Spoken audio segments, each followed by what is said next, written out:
What's up, everyone? Welcome back to the Leveled Up Life podcast. Branamier, Courtney, as always. My man. Paul McClain here in the studio. Game time. Helping you level up your life in all the areas that matter most. Faith, family, finance, fitness, franchise. Dude, it's almost February, bro. It's getting close, dude. Actually, it is February when this episode drops. First week of February. It'll be February 2nd. How was January, bro? It was good, dude. It was good. 87 days of January. I mean, I think it's all perspective, right? Like, I mean, sometimes I could kill it and then look at the deficiency and like, it wasn't good. And then sometimes you can over exaggerate what you actually did. So I think it's all how you perceive it. So I mean, I can unpack it and say, well, I fell a little short on some of the things that I should have done, that I said I was going to do. And some of the things I did well at. And I think more people are more like that than not. And I think today's episode is going to pack some perspective shifts to help you really hit your potential. So, dude, I was talking to some people at church and I was like, how's your January going? And dude, already people are like, dude, it feels like it's been a year already. I'm like, dude, it's been 3 weeks. Yeah, watch what you say. Like, get your mind right, man. Like, it's the beginning of the year. It's not even the end of the first quarter yet. Dude, that's a whole episode it's too. It's a default, dude. It's a default setting we have. Well, bro, I'll tell you. Last night I was working with Perle on her homework, and she's like, I can't do this. And I was like, girl, I mean, I'd rather them drop an F-bomb than say I can't do this right now. That maybe is parenting you don't agree with. That's what I agree with. Like, you don't say I can't because, like, now you've instantly limited your ability to go after this thing. And a lot of what we're going to talk about today related to potential, one of the pillars is ability. Yeah. But, dude, and the funny thing was, like, I was like, all right, slow down. Now it's going to take longer. Repeat after me. I can do this, and I'm getting better at it, right? And I remember in insurance, I do the same thing, man. I'd have an agent call me and be like, dude, I suck on dialing. I suck at calling leads. I'm like, bro, this seems awkward for both of us now. Yeah. Could you just not have said that? Because now it's going to be really uncomfortable. And repeat after me. Yeah. I'm a winner. I'm confident. I'm good on the phones. I like people. I serve people. And then I'd have to get back to like actually giving them the practical feedback because the first thing is their mind's wrong, right? 100%, dude. So that's why we try to help people like get their mind right first and foremost, right? So it's like going into the new year, trying to get rid of all the negative mindsets, trying to really do audits. Like, dude, everything we talk about every single week is just trying to help people, number one, get their mind and their heart right and fix their identity and how they see themselves because there's good things ahead. But, dude, if you don't see yourself as the person that is able to accomplish and step into the good things, you'll never receive it. And it has nothing to do with the potential. It has nothing to do with the promise. It has nothing to do with the place. It has everything to do with you. And I think most people are just like, dude, stuck. I don't know if it's like a high desert mindset. Like, is it just us in high desert? People think like, dude, no, dude, one day we're getting out of the high desert. I don't know, bro. I've worked with people all over the country. It seems like we're all dealing with the same stuff, man. Yeah. And it's a daily battle, dude. It's like one of those things where you don't just all of a sudden arrive and then you can like be like, all right, now I don't have to consume as much good stuff. Now I don't have to do my gratitude. Now I don't have to do my affirmations. Now I could pray a little less. Like I've finally gotten free. No, it doesn't work that way. That's why I like in Hebrews where it talks about, I think it's Hebrews 12, it says like, since we're surrounded with such a great cloud of witnesses. Well, I mean, all we're trying to do is just be some witnesses with you guys, and a lot of you guys witness to us, and like we're all just trying to get around people that want to go out there and run the race and run it with excellence, run it to the place of their potential that God has given them and really created them to have, right? And I think first and foremost, it's like this is a cloud of witnesses right here. We're going to get on here with you and believing with you and unpacking it. And then what does it say next? It says throw off every weight. Yeah. And that's what you're talking about, Brian, is throwing off every weight that ensnares you, all the things that can hold you back, the negative thoughts, the beliefs, the patterns. So talk about that, man. Like how do people like become, I guess, more self-aware? Like, I think that's the first step in the pillars of potential is self-aware. How does somebody become more self-aware? I think, I mean, we're talking about how to reach your full potential, right? So it's like, we've said this many times on the podcast, like there's a different version of you. And so I think constantly thinking about what is that version of me? Who's the best husband? Who's the best podcast host? Who's the best employer, pastor, whatever your role is? Like, who's the best version of me? And picturing that person in your mind, right? And then going, what do I need to do to accomplish that? Like, what are the small daily disciplines that I could put in my life to accomplish that and become that person? And not thinking, like you said, like I'm ever going to arrive there. But it starts with self-awareness. Yeah. Like, who am I? And so I think most people think of yourself as like a car.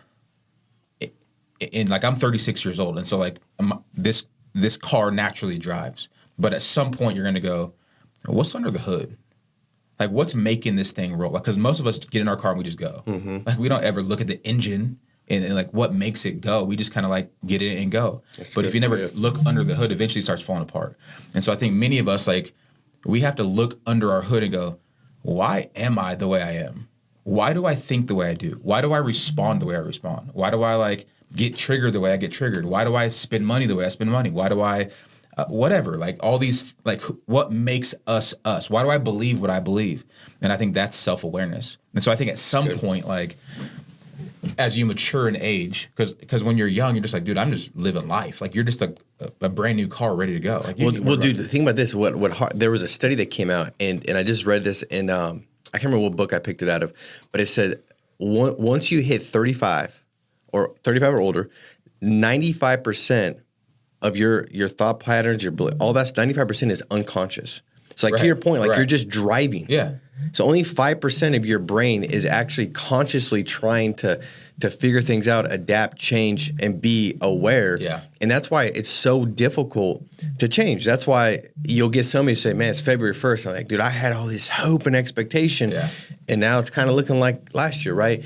And all we do is we kind of just repeat the predictable, or the familiar past and make it our, I guess, predictable future. Mm-hmm. And so it's like that's a lot of what you're saying is like you're those questions that somebody can ask themselves is going to now help them pause and say, let me just take a look at what's going on underneath the hood.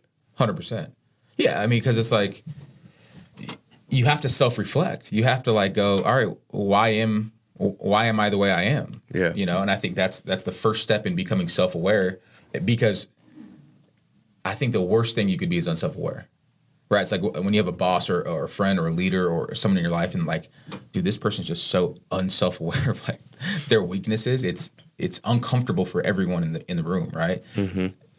And I think that when you're not constantly auditing yourself, or you're not constantly surrounded by that great cloud of witness that could speak into you, it's like, dude, we all have weaknesses and strengths, but if you don't know what they are, how could you actively move forward? And so for me, it starts with like, that's good. Getting it, number one, like journaling, dude, like writing down some questions. Like, so if you reflect on your day, it's like, okay, why did I get so upset when that person said that to me? Well, what? And then go deeper in that thought. It's like, well, I probably got upset because this person treated me that way when I was at this point in time, and that was like a core memory that so like, dude, you can go layers deep, but I think at some point you should. Yeah, they all do, right? But most people never take the time to like. Dude, think about like spending money. Dude, this is good, bro. I hope everybody's leaning in and taking notes. This is going to help, I feel like, really make a difference. Yeah, because like, why do you think the way with money that you do? Well, it's probably because your parents had a certain amount of money. Your parents said like, we're on a budget. Yeah, it's a programming. You're programmed. And so you naturally, like your default is just like whatever you were raised with. And so like, and these certain little phrases come into your mind, like, you don't grow on trees, opposed to the truth, which is like the scripture. So what are you meditating on? Is 100%. It that old past phrase that was passed down from generation to generation that's created this generation poverty that you want to break, but yet you're holding on to a phrase that you're not aware of? But once you become aware, then you could choose the truth. 100%. So you got to ask yourself, like, again, I'm just repeating myself, like, why am I the way I am? So like self-reflect, but you have to take the time to actually do it. It's like the story, and I think it's. I don't know. Don't quote me. Don't mess me up. Don't like judge me based on my scripture knowledge. Matthew, I think it's 24, where he's talking about. It's definitely Matthew 24. Someone's googling like, 100%. Dude, what he's talking about. Where he says this is what the kingdom of God is like. Like a servant leaves on a trip and gives like three different servants a certain amount of talents, like 1, 2, 1, 5, or 1, 1, 1, 2, 1, 5, and it's like. They all did something with the money based on like their ability. Like we're going to get there, but it's like they had to be the one who just buried the money and didn't like double it for his master, or just like was scared, wasn't self-aware. It was like, dude, I don't know what to do with this money. Like I'm nervous. I don't want to lose it. But the other two was like, no, I'm a good steward. I'm going to invest it. I'm going to double it. Like I'm going to use well with what I've been given. Yeah. Right. So you have to be self-aware of your weakness and your strength. And if you're not self-aware of either, that's where you get messed up. That's where you start thinking you're better than you are, or you're worse than you are, or whatever it is. And I think many people live in a state of confusion just because they're simply trying to live a life that they shouldn't be living because they're unself-aware of what their actual strengths are, right? So it's like, dude, we got all these salespeople or entrepreneurs trying to be entrepreneurs when they would probably be happier and have a better life if they just were like a number 3 or 4 in a company. Yeah. You know what I mean? As opposed to trying to be a number 1. It's like, dude, not everyone's built for that. No. I think a lot of people, number 2 is something like you said that they could flourish in, 100%. Make more money in, be more happy in, and serve their purpose more. And, you know, go ahead. No, you're good. There's a ministry, and I love it, dude. It's led by one of the pastors at Elevation, and it's called How to Lead in the Second Chair, and it's basically talking to pastors, and it's like because there's a whole movement going on with like, dude, if you have an ability to speak, if you have charisma, then like, dude, you should start a church. Like, go for it, you know? But there's so much to it beyond just like the public speaking, right? And then the ability to articulate a word.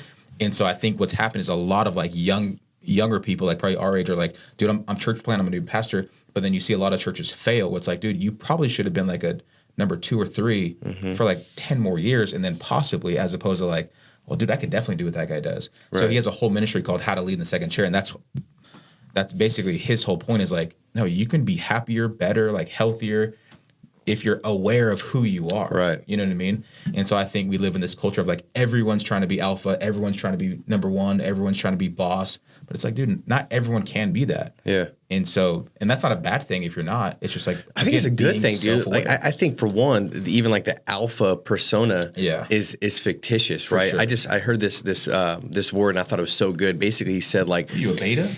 No, but basically what they're saying is like this alpha, like a true alpha man is a married man.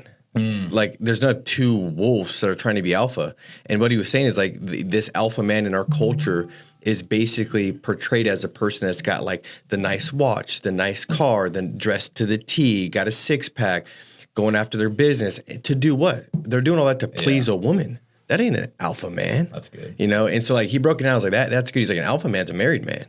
That's an alpha wolf's one that's producing. It's you know, that's the alpha scenario and situation. Like, and he's like, the ultimate, you know, man to follow would be Christ, and he embodied, you know, kindness, but also like you did a message a while back on how he turned over the tables, yet he was also, you know, vulnerable, and he was also nurturing, and he was also kind, and the reality is like I think today the culture, and it's off topic, but the culture kind of like, you know, portrays like this alpha man. It's just like bold and courageous, and it's like that ain't necessarily an alpha man. An alpha man is a man that's exemplifying the characteristics of Christ, and that's multifaceted. It's nurturing. It's being the man that you're called to be in the moment you're called to at that moment. Maybe it's nurturing, maybe it's bold, maybe it's courageous, but it could be multiple different things. You know, that's good. You know, I love that. I mean, it's just self-aware. Like Jesus was aware of who he was and who he like. He's like, I'm not called to like go preach the gospel in the whole world right now. Like I'm called to reach you guys. And my ultimate plan is like you guys would go spread the gospel around the world. But imagine if he was trying to be at all places at all times when he was. He knew where even when he was supposed to disciple, and he's like, hey, 100%. We're going to go across. And he's like, don't let the crowds follow. I'm going to, right now in this moment, I need to be a person that's discipling, right? And I think as you mature and you get older, I know at least for me, like I'm slower to make decisions. You know what I mean? Because like my younger self, I'd be like, that business, yep, all in, let's go, baby. And then 3 weeks, whenever, dude, what the heck am I doing? That's been my issue the past. Like, I was slower. Now I've gotten faster lately. Yeah. Well, there's the temptation, right? Because you look at like, dude, like that thing looks good over there. Let me go dip my hand in that. Yeah, let me enhance it. Let me make it better. As you become more self-aware. It's like, I'm not saying I have it all figured out. Definitely don't. But it's like, you audit yourself and you go like, who am I? You know? So I think for one, too, and then we could jump in the second thing, but I remember sitting there, and a lot of times when I get into whether it's a conference, right, something that's personal growth, that's typically I feel like where a lot of people kind of take an account, right, of themselves, an audit of themselves. They'll interrogate reality because they're kind of they're getting glimpses of like who they could be, right? And usually that comes from somebody that is saying, hey, let me tell you my story, and you're getting to hear a testimony of somebody that you now maybe would admire because of what they've accomplished on stage speaking, and then they talk about what they've gone through, and you're like, oh yeah, me too. Like, so now maybe I am qualified, right? And then they kind of start talking about stuff, and I remember sitting in a lot of those rooms, and one question that was proposed that really I think will help everybody make a difference is once you've identified, you know, kind of where you're at, is asking yourself like, who am I hurting with that? Like if I'm angry a lot, or if I'm pissed off a lot, if I'm bitter a lot, if I'm whatever a lot, if I'm anxious a lot, like, you know, who else am I hurting with that? Like when I come home, like what dad, what mom is showing up for my kids? What spouse is showing up from my wife or husband? Like, who am I in those moments? And who is I hurting? Because I just know for me, like and I think everybody's more motivated by pain than they are by pleasure. And a lot of times we're willing to make a change when something gets so bad where we're like, okay, just like the Israelites, it's at that cycle where they were getting blessed, it was all good, and then they thought that they were, great, they didn't need God, they're all good on their own accord, they get unconscious, they become not self-aware any longer, they think like it's all them, and then boom, they hit rock bottom, and in rock bottom, they finally look up and say, okay, this sucks, like we can't keep doing this because this is affecting me, it's affecting my kids, everybody else, like we've got to now cry out to God. And I just think that like some of those questions of like, who else am I harming if I don't get better, if I don't become self-aware? It's just one of those things where, if you start to despise where you're at, right, believing that you're going to be somewhere better, like you've got more called, I think that you're more likely to move, right? Like in the Hebrews 11, it says, because of the shame, he despised the shame, so therefore he endured the cross. Yeah. Christ is saying like he hated the enemy's agenda to keep us in shame and guilt and all these emotions and this bondage, that he hated so much that he endured the cross for the joy set before him. And so I think, Brandon, you said it so perfectly well in the beginning. Like, if you get this picture of yourself, like you're not supposed to beat yourself up or anything like that. Like, we're all the same. We're all dealing with the same kind of struggle. But if we could say, man, there's a picture of me as a spouse, as a business owner, someone that's stewarding my finances, as in my fitness, I can see that vividly. And I don't want to continue to stay here because of the effect. It's not just on me, but it's also on these others. And if I show up with more joy, with more bliss, with more excitement, with more enthusiasm about my life, well, now who else gets the benefit of that? 100%. And I just think that that's a way to not just become self-aware, but also start to do something about what you see with your strengths and weaknesses once you become aware about it. 100%. Well, I think, number one, when you're more aware of who you are, then you have the ability to speak into others of like who they can be. Yeah. Right. So especially like with your kids, it's like they're all figuring it out. But if like you have an insecure mom or dad, it's like they're trying to figure life, and we're all trying to figure life out to a certain extent. But it's like if you're so unaware of who you are and like how to parent, how to lead, how to manage, then you're just causing confusion for them, and they're going to grow up and think the same thing. So it's like, you got to pause, reflect, and go, man, again, just who am I? What kind of dad do I want to be? What kind of blah, blah, blah do I want to be? And then, because you're right, man, it affects everyone. And the next thing you know, your kids are living the same life you live, trying to figure it out. Yeah. 40 years old, going through the same trauma, which is not the heart of any parent, right? No parent is like, dude, I can't wait to pass down this generational curse to my kid. Yeah. I can't wait till my son's an addict. Like, dude, no parent does that, but we see it happen all around us. So like, what are those things that they did unintentionally because they were unself-aware that the way they responded, or the thing they did every night, or the behavior they displayed was subconsciously planting seeds in their kids that are going to reap a harvest one day. Man, that's good. One thing I would say, to that, because you made a good point. You said like, this is the first time, like, dude, this is all of our first time living life. Yeah. So like, I heard this guy say, and it was so well the way he articulated, but he's like, dude, like, this is the first time your parents were parents. Yeah. This is the first time your dad was ever a dad. Your mom was ever a mom. And really was what it was addressing like, kind of going back to Hebrews 11 where it says like, cast off all the weight. It's like, how many people are carrying this weight of like, well, this is what, you don't know how I grew up. You don't know how my mom treated me. You don't know how my dad treated me. You don't know what I've gone through. And it's not to discredit or cast out that like it wasn't painful or wasn't a big deal, but it's like, if we can't release that, then how do we accept forgiveness if we can't give forgiveness? And it was really just a great part of like, same thing with potential. It's hard to run a race towards the potential you've been called to if you're dragging weight, and sometimes that's a weight. And so I just bring that up in case somebody on here is dealing with that, where maybe that's the greatest weight you're carrying is this lack of forgiveness towards your parents. It's like, well, this was their first time that they did life too. Yeah. I'm not trying, but like, if you could just forgive that and know like, hey, this they were just trying to figure it out too. Like I'm trying to figure it out. Right. Like every day I'm trying to figure out how do I handle this situation? How do I handle that scenario? Like this is our first time. Now if we go back and have a redo, right, and we still suck, well then maybe. But but this is our first time navigating these scenarios, right? But I just feel like if you could release that. Have you heard that? This is way off topic, but there's this one dude that sung like American Idol. He's like that big Hawaiian dude. I've heard him, I think. And he sings that song like it's about like his dad just died, and like his audition, like dude went. I think he won the whole thing, and basically the song is like, he's like, you're not like, I'm not your son, you're not my father. Like we're just two grown men saying goodbye, and he's like, I know your mistakes and you know mine. Like there's no need to forgive, kind of thing. Like we're both grown men, like basically saying the same thing you're just saying. Like Dad, like you did the best you could. Like there's no need to forgive. Like I'm just. We're two grown men now. Like I get what you went through, kind of thing. So it's like, I think a lot of people deal with parental issues or parental like trauma from their. I think most everybody. Yeah, 100%. And then it's like, but then you hold on to it, and then without even knowing, you're repeating the same thing. But at some point, it's like, dude, we're just.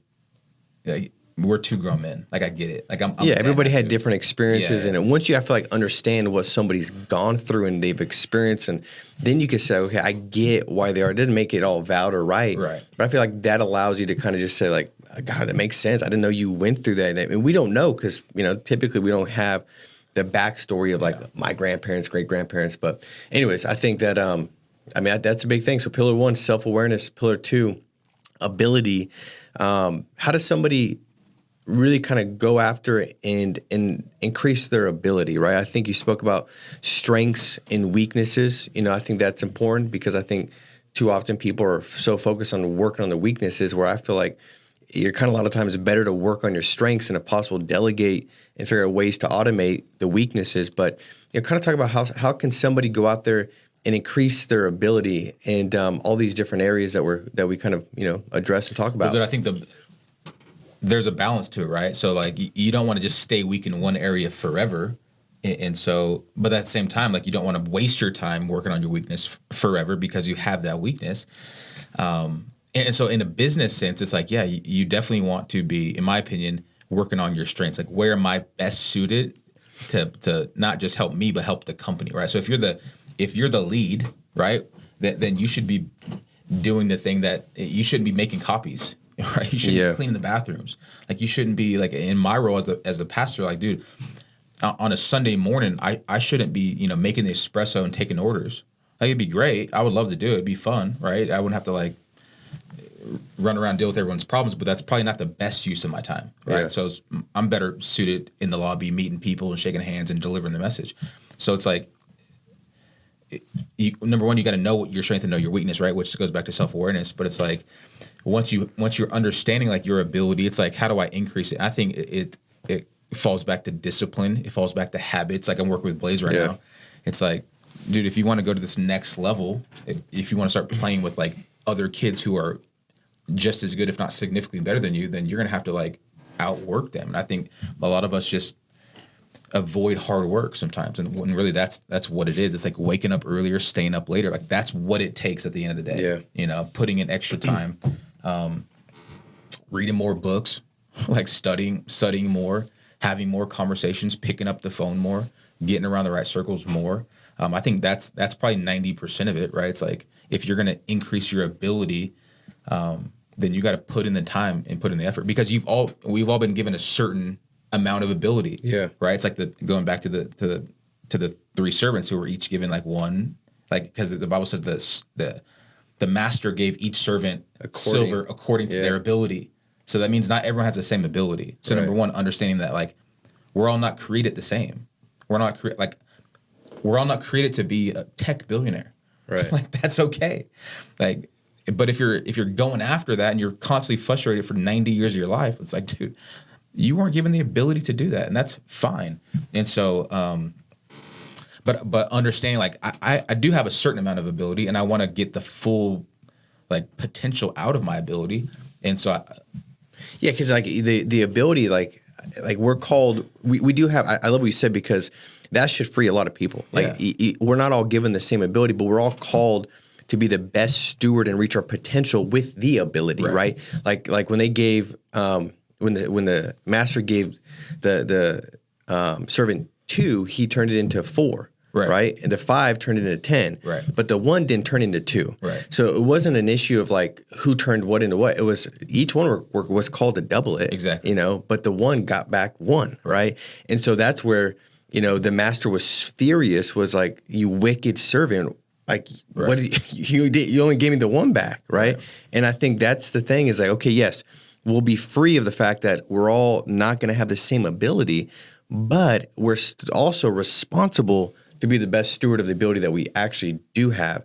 And so like, why do you think, people, after a certain point in time in their life, they kind of just like stop growing, stop increasing their ability? Like maybe it was in the beginning of their career, there was some progress. Maybe in the beginning of starting to have finances, they were stewarding and then all of a sudden falls off track. Or maybe in the beginning of fitness was kind of dialed in, and then all of a sudden it stops happening. Like at what point in time do you think like why do people just stop and their potential halts and they don't reach it when they were going down the right trajectory? That's a good question. I wish I had a good answer, but like the new thing becomes normal, right? Like the January, the honeymoon effect goes away, right, on anything. And so I think when life gets normal, people get bored, people get curious, people get like, what's this? Yeah, it's feeding my family. Yeah, it's good. But like, what else is out there? What's easier? What's more comfortable? I don't know. I just think people lack discipline. People lack focus. People lack we get so distracted. We're always thinking what's next, what's better. I know for me, I've been that many times, like on fire for certain things, for certain seasons, and it's like, why the heck aren't I doing that anymore? It's like, what changed? It's like, well, maybe I didn't see the results that I wanted fast enough, so I gave up too soon. It's like it's the picture of like the dude digging for gold. It's like 1 inch away from hitting the jackpot, but he's like, dude, I've been digging for like 12 inches or whatever the illustration is, right? I think many people are like that, just like digging, don't see results yet, so give up too soon.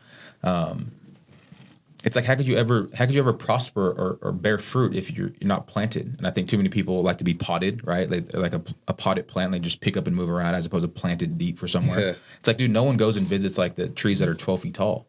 Like you go and you drive 10 hours to go visit the 100-foot trees in the redwoods, And I think you don't see a lot of redwoods for a reason, because like their roots are so strong, and most people aren't willing to stay rooted for somewhere for so long. That's good. Yeah.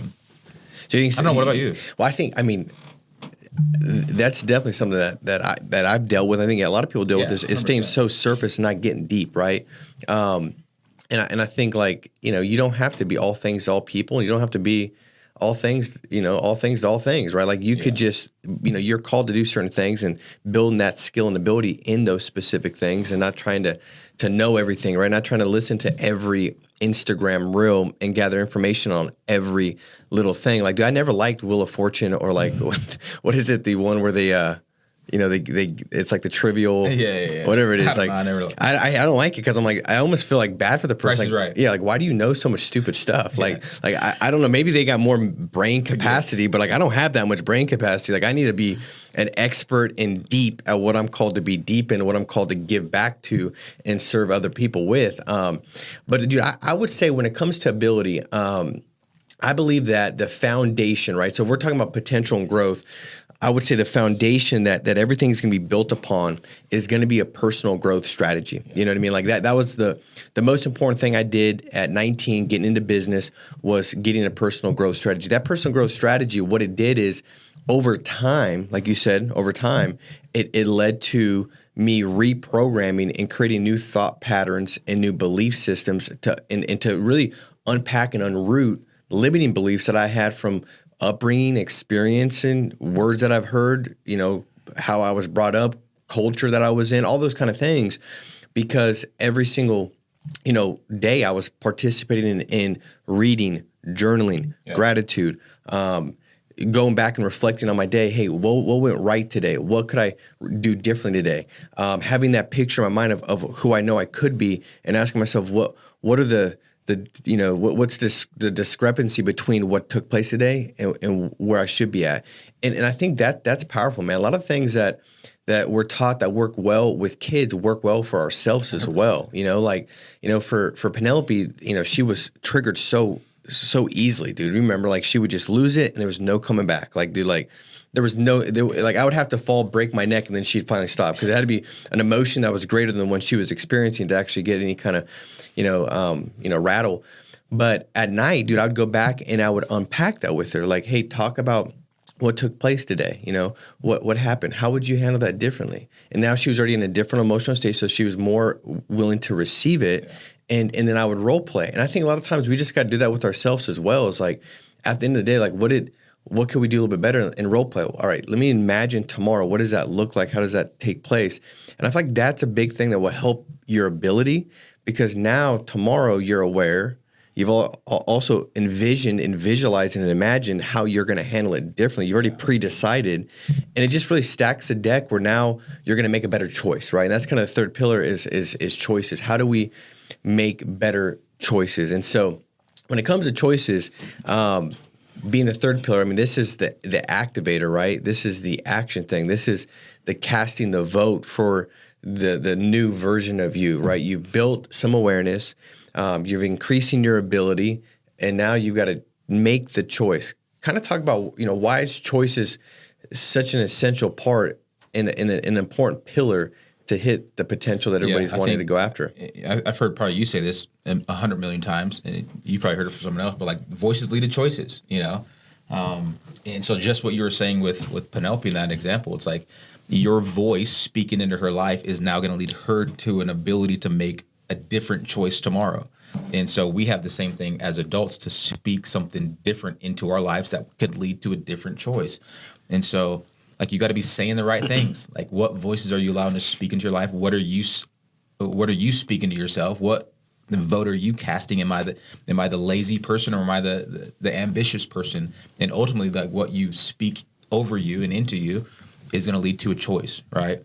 Because we all have a choice to wake up and do nothing every day, or do the opposite and go after our purpose, dreams, and potential. And so I just think, like, when it comes to the, like, I think once you become, like, it's like a muscle that you got to work, like making positive choices, because our default is just to make the easy choice that's, like, comfortable for us. Yeah. You know what I mean? Like, I don't really want to go to the gym. Like, you're making a choice, but you're making the easy one. Yeah. Right. I don't want to fight this giant. Like we were talking about the Israelites. I don't want to go to battle. Let's just stay here. And so the more you flex and work out your right choice muscle, all of a sudden you'll begin to make more right choices. Right. And so I think just getting in the routine, like starting your day, making the right choice, the whole, like, water bottle on the other side of the room that we talked about, like the whole not getting into your phone right away, the whole, like, journaling right away, praying right away, worshiping right away, like sending the kids off the right way. Like, dude, all these little small daily choices, then the next thing you know, you have a difficult choice to make in the day, and you've already stacked the deck so far in your favor in the positive direction that you're more likely, not that you won't have a temptation or lean or, like, way out the two, but it's just like, dude, you've had so many wins already. And the same is true for the opposite. It's like, dude, you don't do everything right till 1 o'clock. You're like, dude, I ain't going to the gym. It's already 2:30. Like, give me that, hot Cheetos. Like, and then 3:30 next thing you know, you're watching Netflix for 8 hours. It's like, and then it's the whole I'll begin again on Monday routine. I don't know if that's dude, that's good, thinking, bro. I mean, that's where my mind goes when I'm talking about choices. Yeah, dude, I think 100%, man. I think you hit all of it. Like, who are you spending time with is a big deal. You know what I mean? Like, that's the first thing that everybody could leave today and just ask yourself. And it's not easy, but be clear. Like, the leveled up life, right? In essence, is saying the uncomfortable life. 100%. Because if we're talking about a leveled up life, that means you're going after new levels, higher levels. And that requires you to become almost comfortable being uncomfortable, because you're always uncomfortable. And life begins at the end of your comfort zone. The freedom begins at the end of your comfort zone. The next level is there at the end of your comfort zone. And so getting around people that kind of, like, can make you feel uncomfortable, right? Like, dude, there's certain things that, we would feel uncomfortable doing around each other, because we just hold each other and see each other at a high level, right? Like if you came over and it's noon and I'm taking a nap, right? You're sleeping. I'm gonna say nap's bad, but if I ain't got out of bed yet, right? And you're like, bro, are you sick? You got strep throat? I'm like, nah, bro, I don't know. You'd be like, interesting, man. Like, you know, like it would be. Stop doing the podcast. Yeah, it'd be different. Yeah, like you'd be like, all right, we got to get a new person. He's a hypocrite, man. He ain't living what he's saying. But it's the truth, dude. Like, you know, and I think that's important to say. Are the people I'm hanging out with, are they assets to my potential, or are they liabilities? You know, because it's either one or the other. Are they elevators, right? Are they taking me to the next level, or are they taking me down to a lower level? Because you really don't have either one. It's either one or the other. It's not a neutral thing. Like oftentimes there's no neutral. We're either growing and expanding, or we're kind of like going backwards, right? And even if you just say, well, no, I'm doing the same thing as I've always been doing and I'm getting the same result, you're still going backwards. Well, how? Well, because the next morning, you know that you haven't gotten a little bit better. And so you start to like have this lower level self-image of yourself, because you're like, man, I know there's more in me. I know there's potential, and I've hit this threshold. I'm not growing. So by nature, you are slowly getting into a doom loop that the results are going to finally show up once your behavior catches up with the thought process of I'm not good enough. I'm not doing enough. I'm dropping the ball. And so I just think it's important, man, to get around really good people, and let those voices help guide you to those higher level choices. You know, I mean, I think that's probably the biggest thing somebody can do is to do that, right? 100%. And so, yeah, I think especially when it comes to faith, right? A lot of our decisions, especially big ones, have to do with like, well, what does God say about, like, what does God want me to do in this? And I think a lot of people will pray and just like seek God's wisdom and seek God's, and I say that because not everything that like God wants us to do or the right thing is comfortable. Like to your point, it always doesn't feel good. It stretches you, it pushes you. But if you can just become like that person that goes, I'm going to do the right thing no matter what, like no matter like what situation it puts me in, because I know like it's the right thing. I was listening to who was it? He's a pastor, he has a leadership podcast, but he was saying he does a lot of consulting for churches on the legal side, and he's like, I'm constantly in like rooms with lawyers and pastors, and he's like, lawyers will tell us to do the right thing by the law, and he's like, do you know how many times a lawyer has told me do not do that? But I know like God would say the opposite of what this lawyer says. So he's like, I've just become so numb to making the God decision that goes against everyone in the room, because at the end of the day, I got to answer to God. So it might work against me, like in the business or in the corporate world, it might be the wrong decision to them, but I know like God's saying this is the right decision for you in your church or whatever. And so like I thought it was like, because I was putting myself in that position, like what would I do? Listen to the lawyer that's like, dude, if you do that, you're going to lose the corporation. You're going to lose this case or whatever. But it's the wrong decision, like more like based on my values and morals. Like, dude, that's a tough place to get to. And I think that if we can continue to just seek God and go, God, what do you want me to do? Even if it makes me uncomfortable, even if it stretches me, even if it puts me in a position to go, people are going to view me a certain way, but I feel like it's the right choice based on my morals, ethics, and values and what I'm called to stand for, you know? That's good, dude. So I don't know. I just think constantly searching for wisdom, like what you're saying, getting around the right people, understanding who you are, like your value, like going back to self-awareness, like what do I believe? What's the right choice for me and my family? I don't know. That's deep. Well, bro, I love that, man. And the one thing, as you're saying that, dude, I'm kind of self-reflecting, and I just want to, this thought popped in my head, and I feel like it could also help free somebody. Is like, if you're sitting there thinking like, well, if I make this in the natural, right, like it's going to help benefit me and get me to the next level, so to speak. But if it's not in line with what God says, right? And again, if you don't know, because maybe, you're like, I'm just trying, I opened up and I read the first verse today, right, on the Bible app. Heck, I've been there. I remember reading, 2 words and it was like NyQuil. I couldn't stay awake. It was like half. And then you're like, dude, why don't you switch from, King James? I was like, all right, maybe that'll make a difference. But like, it's just, the reality is like you could ask, you get some feedback.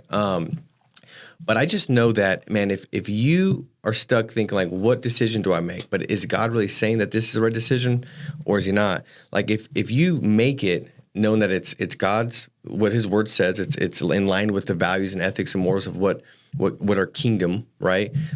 He's going to end up taking care of you in a bigger, better way 100%. anyways. Like it's going to be better than whatever that next step is, because God's fighting for 3 levels above, because he does more than you can think, ask, or imagine. So you're imagining the next level. He's like, make the right choice here, even if that doesn't the natural take you to the next level, because it's going to get you to the 3 levels of higher and above than what you can in the short term. And I just think that, like, you know, that's got to be the perspective. And what are we fighting for, man? We're fighting for eternity. You know what I mean? Like this is just what does it say in the word? Like, this is just like a vapor. Like, dude, it's like, life is but a vapor. It's just here and it's gone. Like, that's what's gonna happen, man. And that's why I love doing this with you, is because we get to get on and talk about the stuff that really matters, you know, and serve and give back. And my goal and desire, just like, you know, yours is, Brandon, we get on and our goal is to bring you value every single week, you know, to just give you something that you can meditate on, ruminate on, that might, you know, help renew your mind and transform your life. And it does it for me. The reality is, the person that gets the most from any kind of conversation is the one that's talking and engaging in it. So I'm appreciative for it every single 100%. week. And so, guys, I hope this helps. I hope this made a difference for you. The only thing that I would ask you, if you say, hey, this did provide me some value, is simply share it, you know, like, subscribe, and also let us know, you know, DM, drop a comment. Like, you know, you could DM us on Instagram, you could drop a comment below, but what would specifically be something that you'd want us to talk to that would make a difference?